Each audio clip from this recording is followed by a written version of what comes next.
Ever since their introduction, summons have remained a focal point of the Final Fantasy franchise. In some games, like Final Fantasy X, they played a crucial role in the story, and were therefore given greater focus, while in others, it's been all about the spectacle, and the potential returns through damage output or useful utility. But while many summons delivered on this in spades, not all of them lived up to their potential. Some are therefore remembered less for their effectiveness and more for their limited usefulness and relative redundancy. Now, we've already shone the spotlight on some of these in the past, but for this video, we're going to be taking a look at the ones that you, the community, felt deserved a mention. So, with the caveat of only one summon appearing per game, here are 7 more summons that ended up being almost completely useless, as selected by you, the viewers. Final Fantasy IV introduced Rydia, the first dedicated summoner in the franchise, and with that, the developers laid the groundwork for many iconic characters to follow in her footsteps. But at the time, the concept of summoning was still relatively new to the franchise, and so there were bound to be some rough edges. While our previous video touched upon the Goblin, some felt another summon deserved recognition for its less than compelling gameplay, and that summon was the Sylph. A fairy-like creature found in a side quest in the appropriately named Sylph Cave, Sylph was acquired later in the game, and this contributed heavily to its lackluster reception, as by that point in the game, Rydia had far more useful summons in her arsenal. Sylph's effect was a hybrid of both damage and healing capabilities. It dealt small amounts of non-elemental physical damage to all enemies, while also healing the party for a proportion of the damage dealt. On paper, it seemed like a clever way to combine offensive and defensive actions.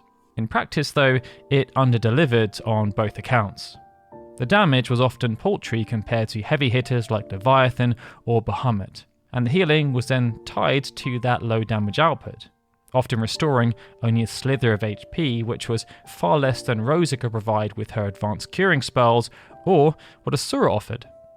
As such, Rydia's limited MP pool was better spent on devastating black magic or stronger summons.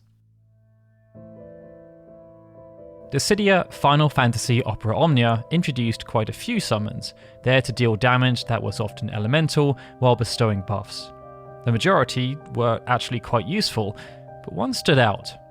The Spirit Moogle was introduced as part of an April Fool's Day event, and it leaned into the joke as a cutesy, seemingly harmless version of the series mascot was available as a battle-ready summon. Unlike most of the summons in Opera Omnia, which provided meaningful returns, the Spirit Moogle offered little more than novelty. The bigger issue though was perception. Because it was introduced as a joke, players might have expected the Spirit Moogle to surprise them with hidden strengths or a quirky mechanic. Instead, it leaned fully into the gag, offering effects so underwhelming they bordered on parody. It was therefore little more than a collectible novelty, amusing to unlock, but never worth using in serious play. Final Fantasy XI represented the franchise's first steps into the world of MMOs, and it ended up as a huge commercial success. But to try and accommodate for this new medium, some interesting decisions had to be made, and as part of this, the notion of summoning had some quirks introduced, to help summoning become more sustainable over longer periods of time. Elemental spirits were introduced for that very reason, as they were much cheaper to use than the powerful avatars that players had come to know. The concept was straightforward. Each spirit represented an element such as fire, wind or ice, and they would cast elemental spells autonomously. Unfortunately, that autonomy resulted in these spirits making less than ideal choices, often casting weak or irrelevant spells at unpredictable intervals. But spirits also consumed MP, and while they cost less to maintain than avatars, the trade-off was pitiful. Avatars could be commanded directly, unleashing their blood-packed abilities that could really impact a battle and provide valuable buffs and debuffs. As Final Fantasy XI evolved and endgame content started to arise, spirits just fell further behind, and summoners often couldn't justify wasting their limited MP or party slot on such a clunky mechanic outside of vanity reasons. Final Fantasy XV was a marvel of graphical prowess, with the development team even working closely with Nvidia on the Windows version to ensure everything was tip-top. These impressive visuals were related to almost every aspect of the game, and players were wowed when the Sylph summons, known as Astrals, were to be represented. They then became further enthused when they found out that these hulking beasts could even aid Noctis in combat. But despite the awe-inspiring spectacle that the Astrals embodied, they are often considered some of the least practical summons in the entire franchise. On paper, the Astrals were absurdly strong, often obliterating enemies and bosses with a single attack. But the problem was in their execution, as unlike in previous games whereby the player had full control over how and when their summons appeared, in Final Fantasy XV it was a bit more complicated.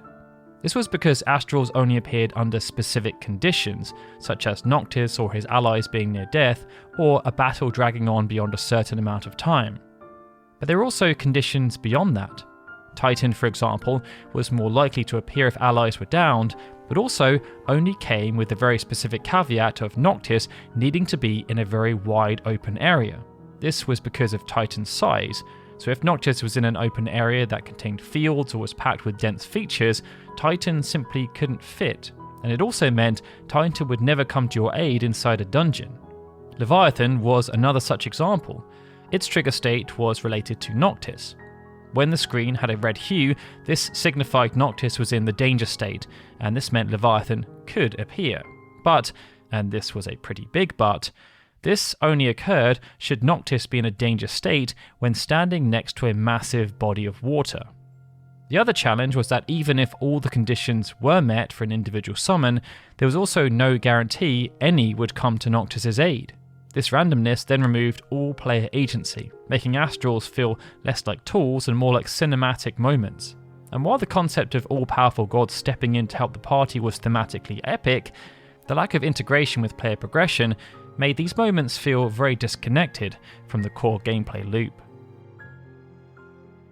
Final Fantasy VII Remake reintroduced iconic summons like Ifrit, Shiva and Bahamut, and much like in Final Fantasy XV, they looked spectacular. Similar to Final Fantasy X, XII and XIII, summons could join the party in battle, acting as allies that stayed around as opposed to delivering powerful moves and then disappearing. However, in Remake they could only be used during major boss fights or special encounters, and only when the summon gauge was filled. This meant players had limited control over when and where they appeared, stripping away the freedom that made summons in the original game so memorable. Even when summoned, their impact was mixed. This was because they were only around for a finite period of time, with players needing to spend their own ATB charges in order to have them use any of their special abilities. The majority, though, could be useful due to their damage output and elemental affinities, and their ultimate abilities could deliver clutch damage to turn a battle on its head. That then brings us onto the Cactuar. This summon was available as a pre-order bonus for anyone who bought the deluxe version of the game, providing access to a summon slightly earlier in the story than if the deluxe version hadn't been purchased. It was perhaps for this reason that the output of Cactuar was pitiful. Delivering both 1,000 needles and 10,000 needles, players will be forgiven for expecting Cactuar to deliver pretty high damage output, but even 10,000 needles delivered minimal damage and nowhere near the expected 10,000. The only benefits were that early access, that 1,000 needles could add the poison and slow debuffs, and that unlike other actual summons, Cactuar was accessible in many of the game's regular battles if you were struggling. The Espers of Final Fantasy XII were some of the most lore-rich summons in the entire series, with each of them having deep ties to Ivalice's broader mythology. Unfortunately, their actual performance in battle often left much to be desired, and this was perhaps best typified by Belias, the first Esper the party was able to acquire. Fought in the Tomb of Wraithwall, Belias was impressive in design and was also a troublesome foe. This, when accompanied with the specialised boss theme, made it a memorable encounter. But those who had enjoyed the summoning mechanic from Final Fantasy III onwards were left rather underwhelmed by what happened once Belias was summoned onto the battlefield. Similar to Final Fantasy X, Espers were somewhat persistent allies that replaced the rest of the party, but unlike in X, where players had complete control, in XII, Espers fought autonomously based on predetermined gambits. Players could only issue limited commands, and this made them very unpredictable compared to the finely tuned gambit systems they'd set up for their own party members. This lack of reliability made Espers less appealing in comparison. Espers also had their own HP bars, and they could be downed quite quickly in tougher battles. And unfortunately, if an Esper was KO'd in battle, the character that summoned them was also KO'd, which made the risk rarely worth the reward. In the case of Belias, the advantage of stripping away the finely tuned functionality of a full 3-person party was limited. And while some other Espers had niche uses with their abilities, Belias' fire elemental abilities weren't all that helpful, especially as the effectiveness could be diminished during rainy weather. That then brings us on to our last entry, which is none other than Carbuncle from Final Fantasy VIII. Despite being one of the most iconic summons from across the franchise, Carbuncle has often delivered mixed results, and in Final Fantasy VIII, it's often regarded as one of the weakest Guardian forces. Carbuncle's main summon ability, Ruby Light, casts Reflect on the entire party. At first glance, this seemed like valuable protection against enemy magic, but in reality, it often caused more problems than it solved. Reflect not only blocked hostile spells, but it also bounced back your own healing and support magic too. Most bosses also frequently rendered Reflect moot anyway, by either using physical attacks, having spells that could pierce Reflect, or simply using different tactics once Reflect was activated. Carbuncle's learnt abilities weren't all that great either. While other Guardian forces unlocked powerful stat junctions or unique utility, Carbuncle's set was filled with status defenses and marginal skills in comparison. It therefore contributed little to character growth compared to stronger options. And with that, they were 7 summons that ended up being almost completely useless, as chosen by you, the viewers. Be sure to share in the comments below if you feel there were any more that deserve a mention, and if you enjoyed the video, feel free to hit that like button and subscribe for more. Alright everyone, with that, this is Darryl signing out. As always, I'd like to give a big thank you to all of our Patreon and YouTube membership supporters, especially Benjamin Snow, Christopher Gardner, Clever Chavez, EXP Required on YouTube, Frederick Forrest, Gregory and Stephen, who are super special Omnia Night supporters, and of course, a big thank you to everyone for watching this video. I'll see you all again soon for more Final Fantasy goodness.